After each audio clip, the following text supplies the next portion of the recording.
আর একটুখানি ফুলও দিয়ে দিলাম তার সাথে। এই যে মিনি গোপালের জন্য মিনি কড়াইয়ে মিনি হাতাতে এখন হবে ক্ষীর রান্না। ক্ষীরটাই রান্না করছি। আর এখানে একটু সলতে পাকিয়ে নিচ্ছি আমি প্রদীপ ধরানোর জন্য। সলতাগুলো কিন্তু পুলোর, একটু হাত দিয়ে পাকিয়ে নিচ্ছি। তারপরে ছোট্ট একটা টুকরো, এই ছোটো টুকরোটা পাকাতে গিয়ে লাড্ডুই হয়ে গেছিলো। তারপরে আবার ঠিকঠাক করে নিলাম, তেলের মধ্যে ভিজিয়ে নিলাম। তেলটা একটু কমই হয়েছিল, তো ঠিক আছে, অ্যাডজাস্ট হয়ে যাবে।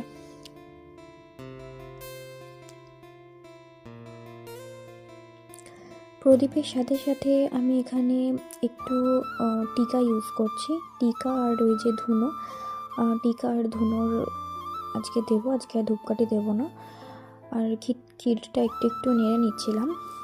ভোগ রান্না করতে করতে তো ঠাকুরের জিনিসপত্র ছোঁয়া যায় না, তো এটা একটু এক সাইডে রেখে একটু হাতটা ধুয়ে এবার আমি গোপালের স্নানের জল রেডি করছি।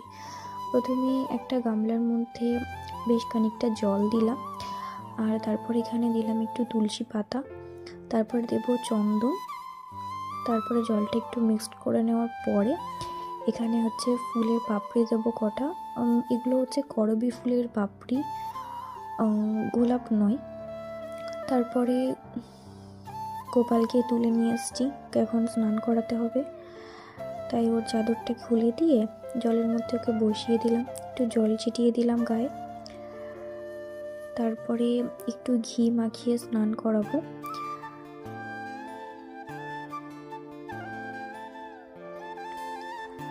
একটু জল ঢেলে দিলাম, তারপরে চন্দন এখানে রয়েছে বাটিতে, ওই চন্দন একটু ওর গায়ে মাখিয়ে দেব, বেশ ভালো করে মাখিয়ে দেব সুগন্ধি চন্দন। তারপরে আবার ওকে স্নান করিয়ে দেবো জল ঢেলে। তারপরে ওরই একটা ছোট্ট গামছা দিয়ে ওকে একটু মুছিয়ে দেব।